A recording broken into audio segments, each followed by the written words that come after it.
Thank you for watching KWWL, Stereo Channel 7, Iowa's news channel. This is News Center 7 at 10 with Ron Steele, Liz Mathis, meteorologist Craig Johnson, and sports director Bob Healy. Good evening. No doubt about it, the wild card was played out tonight at the Iowa Republican caucuses. Everyone's been wondering just how well George Bush would do in Iowa and whether Pat Robertson might steal his thunder. Well, most of the votes are in, and here is how it looks for the Republican candidates in Iowa. Kansas Senator Bob Dole, a clear leader there with 37%, with 94% of the straw poll votes in, followed by Pat Robertson, the religious broadcaster, with 24%, and in a third place showing, Vice President George Bush. Now, that is a very surprising turnout. Now, for the Democrats, there are fewer surprises. Missouri Congressman Dick Gephardt was predicted to win, and it looks as though, with a certain percentage in, he has. Although it is a three-way tie up on top there, 66% of the vote in. This is the straw poll votes, with Dick Gephardt with 27%, followed closely by Paul Simon, and then a third race by Michael Dukakis. Again, that looks very top-heavy, 1, 2, 3, and then the next contender would be Jesse Jackson there with 11%. So, although the votes aren't all in yet, the trends seem to be established. Let's see how things are going in the counties now.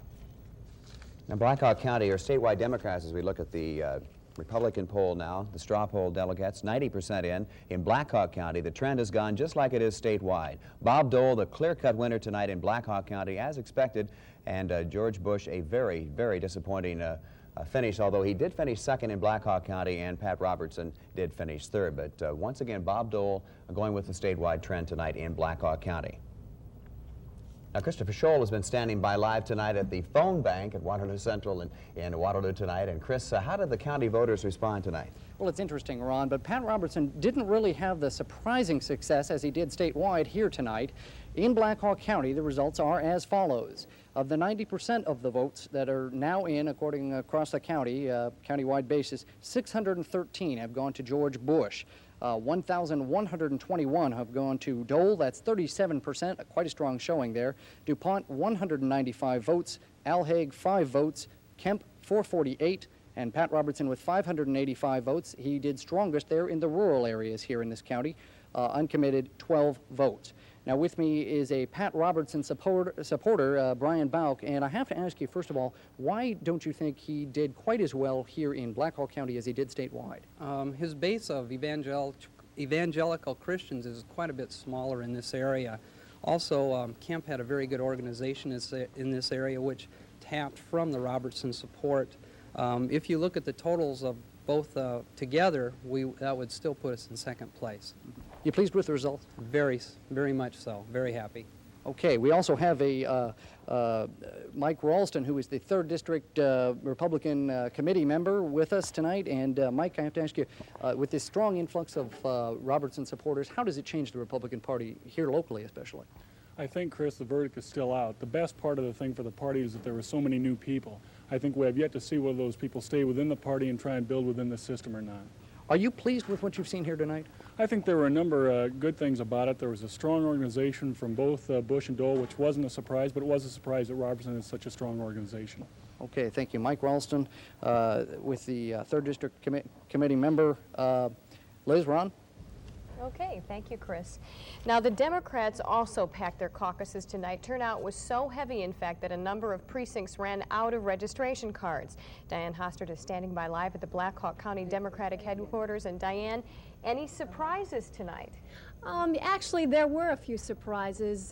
First of all, though, Paul Simon made a very strong showing tonight, and staffers for Richard Gephardt say they were disappointed with their turnout, thought that it should have been stronger. Let's take a look at the Blackhawk County results first of all.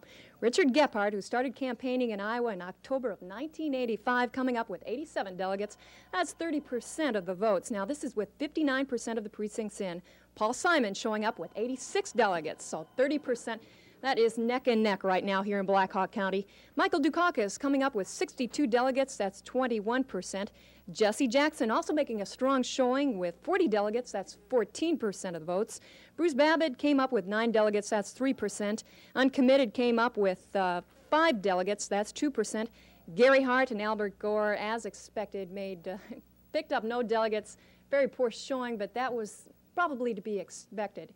But again, to comment more on the Simon support, the Simon supporters say that they got more support from the union people, which is much more than they expected. They also got a lot of support, they say, from teachers, more than they had expected.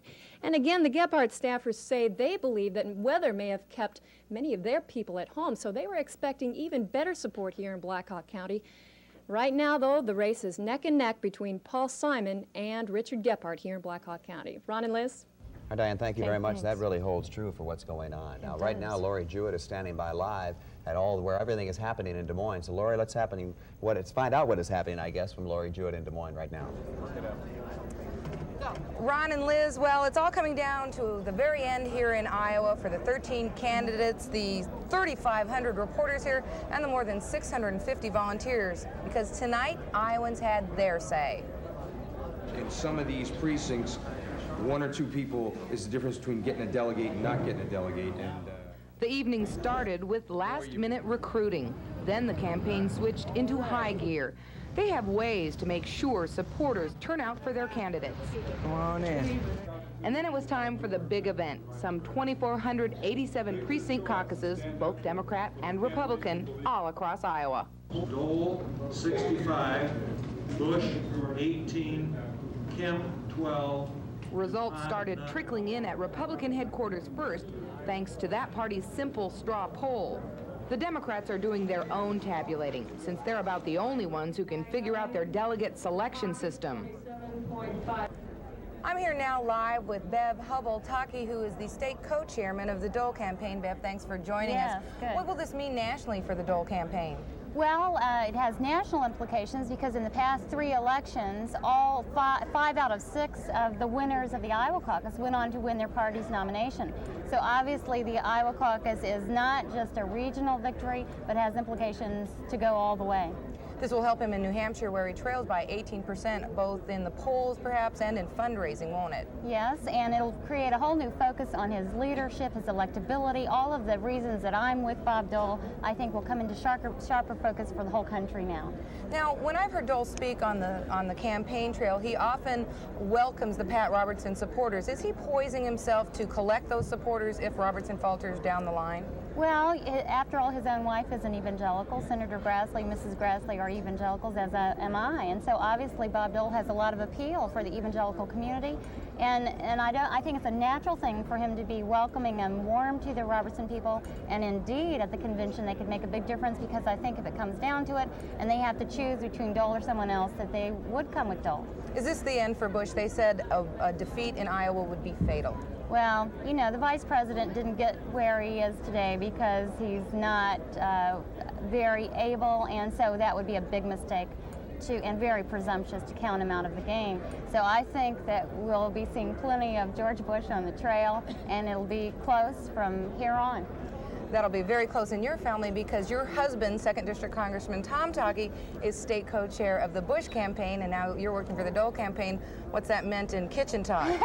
Well, Tom comes from a family of independent women, and so and I have made his life much more interesting. I'm sure it's very interesting in the Taki family.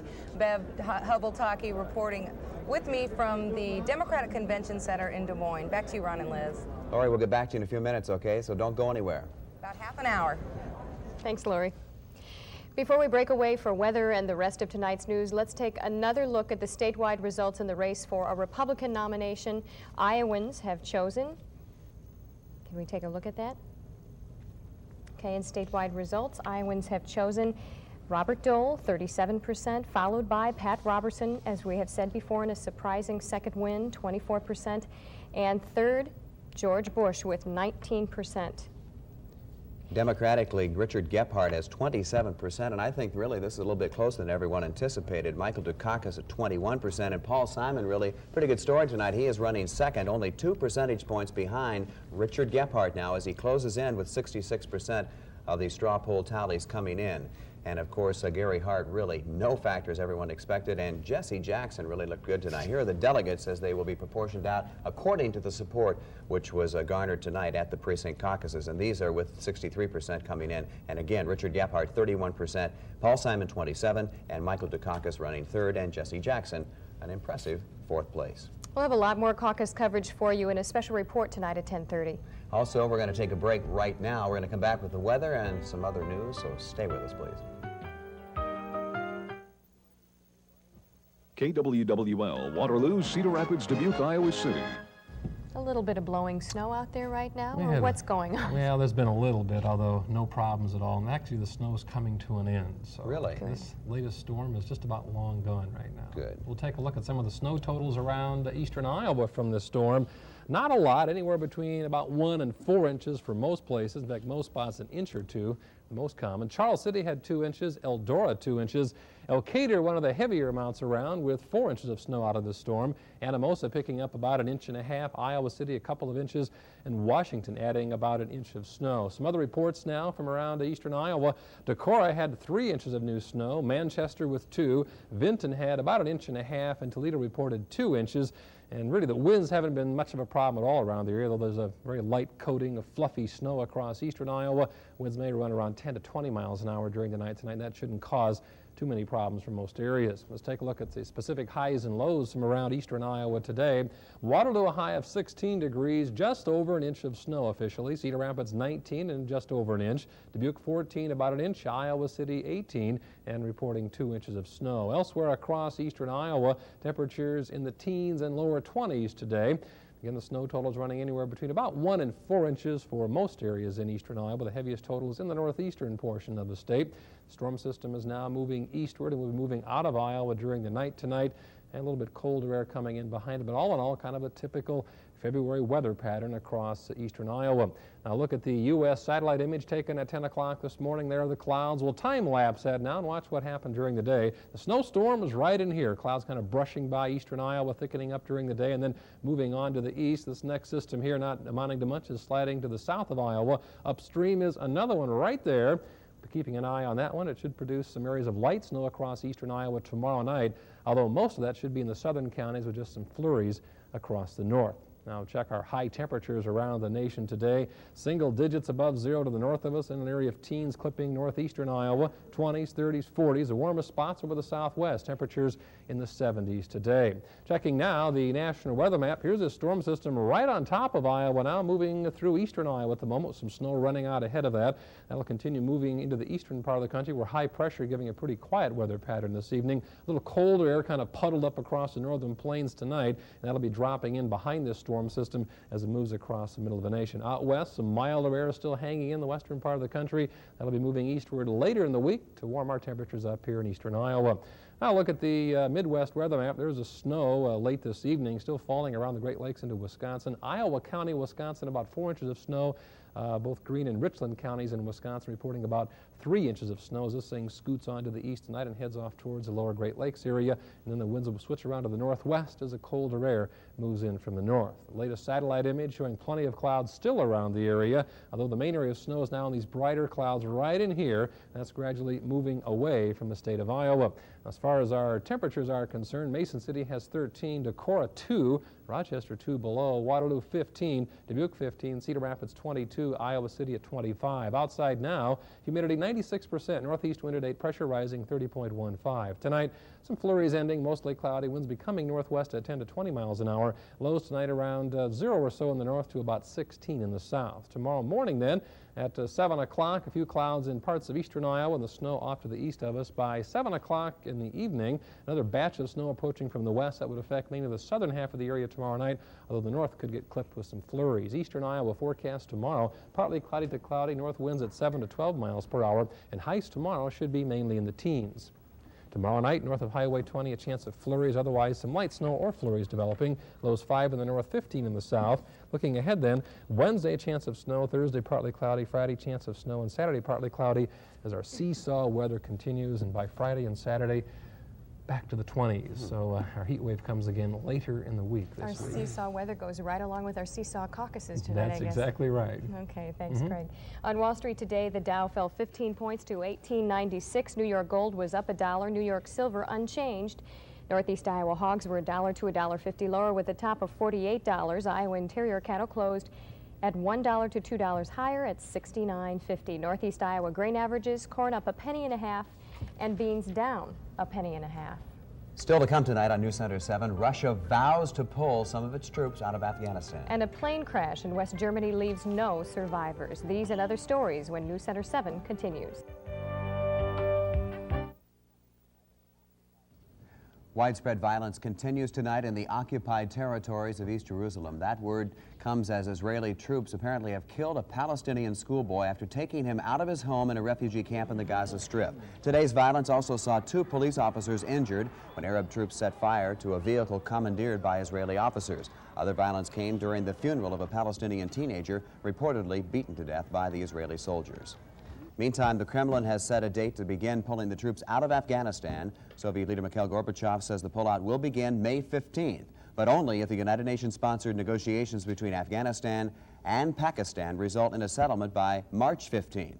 There are an estimated 115,000 Russian troops in Afghanistan. Austrian President Kurt Waldheim says he's happy with the latest report on his conduct while a German military officer. A commission appointed by the Austrian government found Waldheim was aware of Nazi war crimes but didn't actually participate in the crimes. West Germany has filed murder and air piracy charges against suspected Lebanese terrorist Mohammed Ali Hamadi more than a year after his arrest at the Frankfurt airport. The charges against Hamadi relate to the 1985 hijacking of a TWA jetliner. A U.S. Navy diver was killed during the hijacking, and 39 Americans were held hostage for 17 days. Meanwhile, a West German commuter plane crashed during a thunderstorm early this morning. All 21 persons aboard were killed. Witnesses say the twin-engine turboprop was on fire before it crashed into a field about 7 miles from the Dusseldorf airport. An official of the airline says the crew had not reported any difficulties. Officials are calling the crash one of the worst in West German history. NASA today launching a multiple payload satellite as part of the Star Wars research. And liftoff of Delta 181 and the most ambitious SDI mission to date. Defense Initiative Organization says 11 of the payloads will stimulate Soviet missiles cruising at space altitude, with another 4 simulating Soviet rockets climbing from the launch pad. Hundreds of ground stations are testing the ability to track those payloads. Workers at the Dorfer division of the Container Corporation of America are striking at this hour. About 70 members of the United Auto Workers Local 1740 in Waterloo walked out after their contract expired midnight Friday. Union President Bob Peppenheim says Dorfer is offering a 6% increase in wages over a 2-year period. He says that offer far from makes up for the 18% wage and benefit concession union workers took 4 years ago. This is the first strike at Dorfer so far. No contract talks have been scheduled between the two sides. Iowa Congressman Jim Lightfoot has returned home to complete his recovery from heart bypass surgery. Doctors are calling his progress excellent so far. Lightfoot had double bypass surgery on January 26th in Nebraska.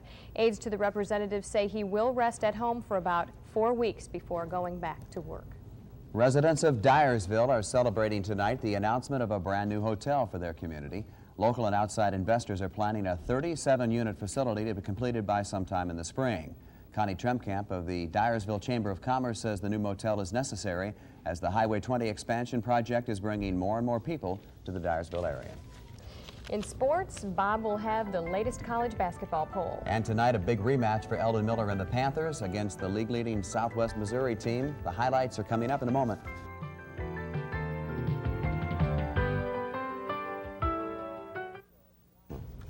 Panthers in the Dome tonight. That's right. Not as big a crowd as you'd expect. A lot of people going caucusing tonight. Sure. It's gradually filtered in, but didn't see too much of a game early, at least. The Panthers came back, but I'll tell you what, it's not getting any easier for Eldon Miller. They lost by 28 to Cleveland State, the MQ8 co-leader, on Saturday. Tonight, Southwest Missouri comes to town, the other co-leader. So tonight, the Panthers going bear hunting. They did early. Nashua product Steve Fife jams at home. The Panthers were close, neck and neck with the Bears, but Stan Worthy shakes loose inside. Pretty backdoor pass here for 2.